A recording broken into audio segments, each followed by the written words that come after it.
¡Muajajaja! Mes de octubre, mes de noviembre, Halloween, Día de los Muertos. El día de hoy Medicritic presente para hablar sobre precisamente el terror de la terapia intensiva. Y tenemos nada más y nada menos que al doctor Pavel Aguilera y a la doctora Adriana con nosotros y su amiga, la doctora Estrella. ¿Qué tal? ¿Cómo están, colegas y amigos? Con un poquito de miedo. Tengo miedo. Tengo terror. Tengo terror de este podcast. El día de hoy, queridos amigos, vamos a platicarles sobre los temas que nos dan pavor con respecto a la terapia intensiva, porque algunos la consideran como la antesala del infierno. Entonces, aprovechando este par de meses, pues vamos a compartirles desde nuestra perspectiva qué es lo que más miedo nos ha dado con respecto a estar hospitalizado, con estar en un área de terapia intensiva, en un área de terapia intermedia, y el saber que estamos en cercanía de perecer o volar hacia otro nivel, si es que creemos en lo paranormal o en el más allá. ¿Cierto, Adriana? Así es. Cuéntanos, Adriana, desde tu perspectiva, híjole, ¿qué es lo que más miedo te ha dado con respecto a cualquiera de estas opciones mencionadas previamente?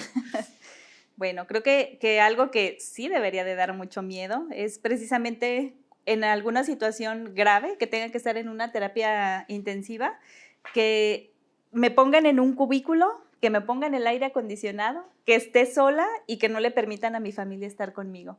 Eso sí sería una película de miedo.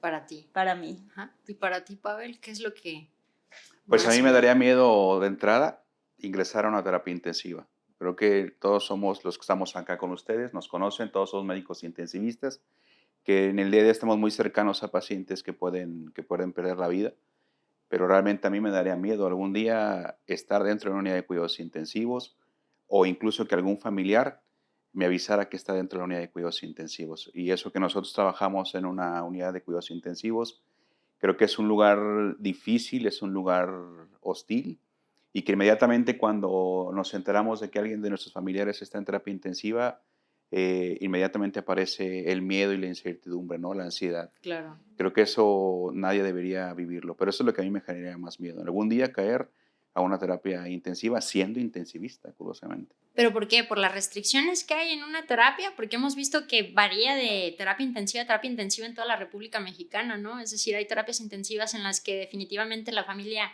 no entra para nada, a pesar de que estés a punto de perecer, o simplemente por el padecimiento, o sea, o es englobado. Sí, sin duda alguna, creo que lo que más personalmente me generaría temor es esa capacidad o pérdida de autonomía que tienes cuando la gran mayoría de pacientes cuando entran a la terapia intensiva, que estás solo en un cuarto completamente aislado, conectado a un ventilador mecánico que te ayuda a respirar, con un montón de medicamentos, con un montón de gente que está ahí contigo pero no está. Es decir, está pendiente de tu atención, vigilando la presión de tu corazón, la frecuencia, la respiración, pero realmente nunca se ocupan de lo que es Pavel en una terapia intensiva, ¿no? Eso es lo que a mí me da más miedo, el perder esa capacidad de decidir incluso Claro. lo que a mí me gustaría que me hicieran y no me hicieran, y desde luego el perder el contacto con los tuyos, ¿no? Como esa sensación de vulnerabilidad, ¿no? O sea, de que quedas expuesto. O sea, ya el hecho de que tengas solo una batita, o sea, ya como que te genera ¿no? ansiedad, O sea, incertidumbre. La dignidad. De dignidad, exactamente. Y son como tan pequeños detalles como el hecho de no poder levantarte a hacer del baño, ¿no? O sea, que es una necesidad fisiológica, lo tienes que hacer, pero no te puedes levantar a hacerlo, no tienes la capacidad, a lo mejor depende de tu situación clínica, pero no tienes la capacidad o no te dejan ponerte de pie para ir al baño, tienes que usar un cómodo, si no es que ya invadieron tu cuerpo y tienes ondas, catéter, tubo, o sea que ya no pudiste tomar esa decisión de qué quiero que se me haga o no, y como pues prácticamente necesidades básicas no se toman en cuenta o necesidades personales, ¿no? Sí, sin duda alguna creo que es un escenario difícil. Personalmente yo no he tenido ninguna experiencia así, pero nos ha tocado ser precisamente testigos de muchas situaciones y que nos han invitado a la reflexión de realmente qué estamos haciendo en las terapias intensivas desde este lado, porque para uno es muy sencillo ser el operativo, pero Claro. ponerse en los zapatos de las personas que están con nosotros resulta un poquito complejo y es difícil saber que estás a punto de perder la vida. Es una situación muy delgada entre estar y no estar y que no tengas esa posibilidad de despedirse, de tener el contacto, de que la logística en las mayorías de terapias intensivas, como decía Estrellita hace un rato en México, pues lamentablemente siguen siendo políticas restrictivas, ¿no? Políticas que de humano Claro. no tienen nada, ¿no? De trato humano no tiene nada. Sí, al final de cuentas, pues a mí en particular lo que precisamente también me da mayor temor es que yo ya no tenga esperanza y esté a punto de perecer y mis médicos que me estén atendiendo en ese momento, si llego a caer, que voy a caer eventualmente, pues sigan insistiendo y no me dejen partir y hagan que precisamente que me limiten a yo tomar decisiones o por mi estado en ese momento yo no pueda tomar decisiones y sigan obstinándose en seguir intentando mantenerme aquí sin dejarme partir. O sea, híjole, nos falta precisamente pues la cuestión de ampliar el conocimiento entre nuestras familias de qué es lo que queremos precisamente para cuando lleguemos a ese punto, la toma de decisiones de dejarnos partir o seguir precisamente obstinados a que nuestro familiar, a pesar de que no tenga ninguna esperanza, pues siga en este plano, ¿no? Es a mí lo que mayor temor me da, tanto en mi persona como en mi familia. Ver cómo se obstinan, precisamente a pesar de que ya no haya esperanza y yo ya tenga que partir. Claro. Entonces, Creo que esa situación aplica para personas, por ejemplo, que viven ya con alguna enfermedad, por ejemplo, que tienen problemas ya en su pulmón de mucho tiempo, o alguna persona que tenga el diagnóstico de algún tipo de cáncer, o que son enfermedades, por ejemplo, con afectación del sistema nervioso, del cerebro, como es el Alzheimer, las demencias, que de alguna manera empiezan a mermar la capacidad funcional de cada una de las personas y que en algún momento tendrán alguna complicación, porque Estrellita lo dijo muy bien, en algún momento algunos tendrán que hospitalizarse, algunos tendrán que estar en la terapia intensiva, pero ser paciente es cuestión de tiempo nada más. así es. Todos vamos a llegar a requerir atención médica en algún momento. Pero estos tres tipos de escenarios que les pongo y les comparto, pues suelen ser los que nos invitarían más a tocar incluso ese tema antes de ingresar a la terapia intensiva o a un hospital, Claro. de decir, conozco cuál es mi evolución, conozco cuál es la evolución de mi familiar, a mí me gustaría que hicieran esto y esto no, porque es muy importante saber qué es lo que sí nos gustaría que hicieran en algún momento con nuestro cuerpo y qué no nos gustaría que Así hicieran es. con nuestro cuerpo, ¿no? Eso incluso nos invitaría a la reflexión a todos nosotros de empezar a pensar cómo nos gustaría en algún momento si tenemos alguna enfermedad crónica como estas y tenemos que ingresarnos a un hospital, cómo nos gustaría ser atendidos y qué sí y qué Y que no no. aceptaríamos. Y pero eso va de la mano también de con respecto al área médica, bueno, lo que hacemos mal desde nuestra área, que a veces no establecemos el pronóstico real o no somos tajantes con respecto a qué posibilidades tiene nuestro paciente.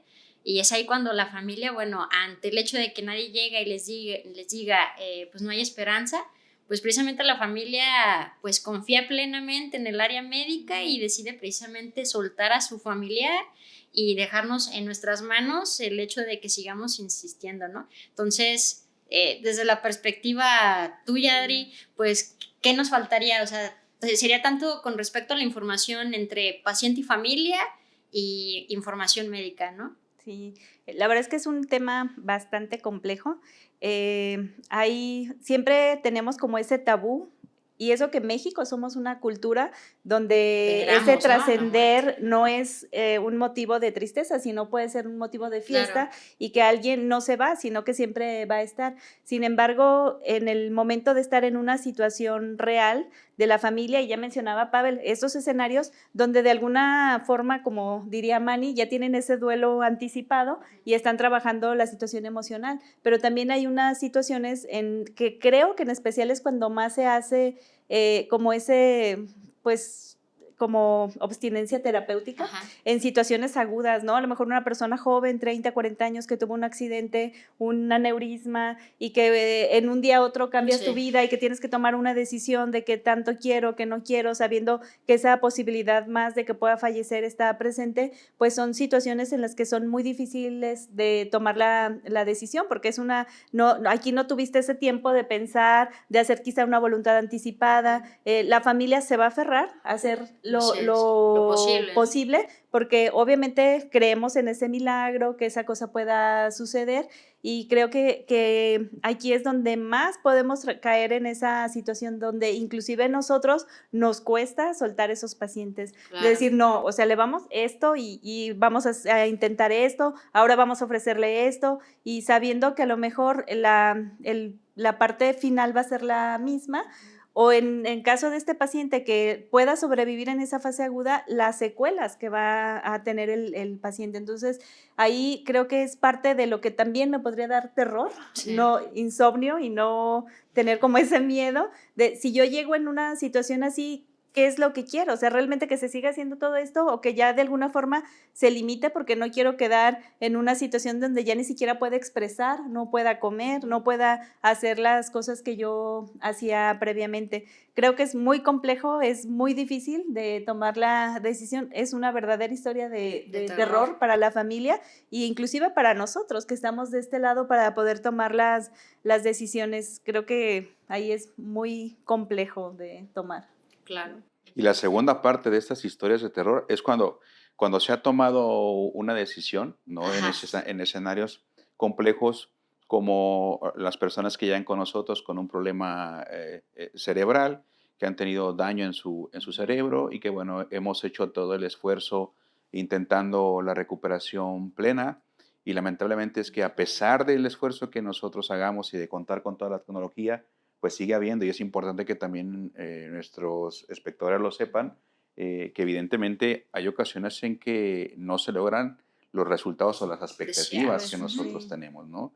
Y lamentablemente ha habido personas que van a casa postradas en cama, ¿no? Con un agujero en el cuello para poder respirar, sin poder tener la capacidad de interactuar con la familia, con un montón de cuidados asistenciales, estar pendiente de quién me va a bañar, quién me va a mover, cómo voy a manejar, quién me va a manejar la sonda para poderme alimentar que está conectada a través del estómago, ¿no? Creo que todo eso a mí también me daría mucho terror. El llegarme a convertir, por ejemplo, para mi familia en una carga, ¿no? Porque hay que entender que la familia tiene su rol, ¿no?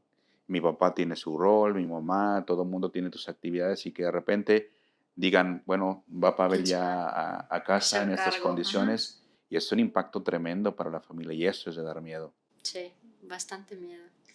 Y pues no hay una normativa, ¿no? Que nos guíe o nos dirija. Actualmente pues seguimos estando en pañales, con respecto a este tipo de situaciones, sobre todo porque la cultura todavía, como dices Adri, a pesar de que veneramos a la muerte, de acuerdo a nuestra cultura, pues no nos hacemos a la idea, o todavía una gran población de los mexicanos se toca el tema precisamente de perecer, y híjole, evitan los familiares tocar ese punto, ¿no? Porque es el temor que incluso imaginarlo próximo se bloquean, y pues precisamente el bloqueo pues limita que después en la situación que sí se va a llegar, pues la toma de decisiones, ¿no? La familia se queda ahí, ahora ¿qué hacemos? ¿Hacemos? ¿No hacemos? ¿Lo intentamos? ¿No lo intentamos? Híjole, pero pues bastante difícil, ¿no? Terrorífico. Sí, y sin duda alguna también una situación que nos invita a cuestionarnos y que nos debe dar miedo y debemos ocuparnos es de cómo nosotros como médicos nos estamos formando desde esa perspectiva, porque a nosotros como médicos intensivistas nos forman siempre con la intención de salvar vidas, ¿no? De todo el tiempo hacer lo posible para que una persona vaya a casa sin importar muchas veces las condiciones, ¿no? El contexto. Entonces, es de dar miedo, ¿no? Que nadie se ocupe de voltear a ver a los médicos intensivistas que se están formando, y no solamente médicos intensivistas, geriatras, oncólogos, ¿no? Creo que esta parte del cuidado paliativo, ¿no? Que son los cuidados que se brindan cuando una persona ya no tiene la posibilidad de una curación como tal, donde debemos cambiar el enfoque, creo que eso aún se queda muy corto, y eso también es de dar miedo, el que estemos formando profesionales de la salud, sin esa perspectiva, el solamente buscar la curación y no entender que el no alcanzar la curación no siempre es un fracaso. Eso también es de dar miedo. Sí, el más allá, el contexto familiar, porque a veces, bueno, el paciente sale, ¿no? Se salva, pero y después la familia se pregunta, ¿y cómo me lo voy a llevar a casa? Es decir, que todos los cuidados que mencionas, ¿no? Y eso en el aspecto de la perspectiva de una clase social media, clase social alta, pero y la clase social baja, es decir, no hay recurso incluso para pues la ingesta del alimento diario y llega esta enfermedad que desgracia precisamente a todo el núcleo familiar. Bueno, ¿qué es lo que sigue, no? Claro. Con respecto a esto de los médicos en formación, también alguna vez leí que los profesionales de salud nos enseñan como a pilotear ese avión, ¿no? O sea, te enseñan, vas a hacer esto, en tu carrera, obviamente vas a preservar, vas a hacer todo lo que puedas para mantener a tu paciente, que es cuando ya despegas, estás volando, pero llega ese punto donde a veces no lo puedes hacer, o sea, no puedes culminar como esa curación de que se vaya a casa, que se vaya feliz, que se reintegre a su familia, y estás en pleno vuelo y no sabes cómo aterrizar. Y eso es también muy difícil, porque también nos ha tocado, y creo que lo puedo expresar por los tres, situaciones muy complejas, donde bajar ese avión ha sido la parte más difícil de todo el tratamiento, con todo el contexto de la familia, las necesidades, obviamente, de ese querer, y cómo tú puedes llegar a expresar como ese apoyo que el familiar necesita y que nosotros como profesionales no tenemos esa formación. Nadie nos enseña, siéntate con la familia, habla de cómo explicar los cuidados paliativos sin que a lo mejor se puedan ver de que ya no le quiere hacer nada, ¿no? Sino voy a dejarlo morir, cómo, ¿no? o sea, ya cómo poder abordar, o sea, a todos nos ha pasado que llegas y quieres tocar el tema y todos así callados y nadie dice nada hasta que un familiar o nosotros podemos decir como la palabra y ya queremos saber más de eso, entonces ya te puede guiar, pero no sabemos cómo hacer ese acompañamiento al final de la vida. Sí, nos falta bastante formación en el área de tanatología, en el área de paliativa, ¿no? Para todas las áreas que precisamente tienen acercamiento con pues el trascender, ¿no? Y al final de cuentas, eso es lo único seguro que tenemos. Que tenemos todos, o sea, ¿no? Es lo que todos el día de mañana pasado en un año, o sea, es lo único que tenemos seguro y no sabemos cómo hacerlo y cómo a veces bloqueamos esta situación para no ver lo que confrontarlo, sigue, por el ¿no? temor precisamente que nos da. Sí, pues creo que es importante. Nos gustaría que nuestros espectadores, nuestros oyentes nos puedan en algún momento comentar de qué tema les gustaría que nosotros abordáramos, ¿no? Porque seguramente hay muchas dudas y hay experiencias que estoy seguro que tienen sus propias familias, ¿no? Exactamente. Que ¿no? nos sus propias historias de terror. Que nos compartan sus historias de terror, correcto. A mí me daría, probablemente para mí, el miedo más importante, mi temor más grande sería convertirme en un profesional que precisamente pierde esa perspectiva y ese sentido de entender que no siempre curar, ¿no? Es lo mejor, o el no curar se convierte en un fracaso, ¿no? Que precisamente es una perspectiva humana y es ahí cuando la tecnología y el avance científico hace que perdamos precisamente lo que nos caracteriza a los humanos, ¿no? Es decir, qué tan fácil nos podemos deshumanizar y lo importante en esta fase que va a llegar eventualmente porque forma parte del ciclo de la vida, pues es un bien partir, ¿no? O una distanasia que se le conoce de forma científica. Entonces, pues estamos a la orden del día, comentarios, preguntas, pues estamos aquí para interactuar con ustedes. ¿Cierto, Adri? Así es, estamos aquí al pendiente de sus comentarios. Que nos compartan sus historias de terror. Nos gusta mucho que nos comenten porque con base en eso nosotros definimos los temas que vamos teniendo, así es que por favor anímense antes de que le piquen ahí a la crucecita, pues a la campanita primero y luego que nos comenten, ¿no? Pónganle un me gusta, ¿no? Pues muchas gracias. Próximamente estaremos acompañándolos, ya saben, Medicritic, síganos y estamos a la espera de sus comentarios. Hasta la próxima. Hasta la próxima.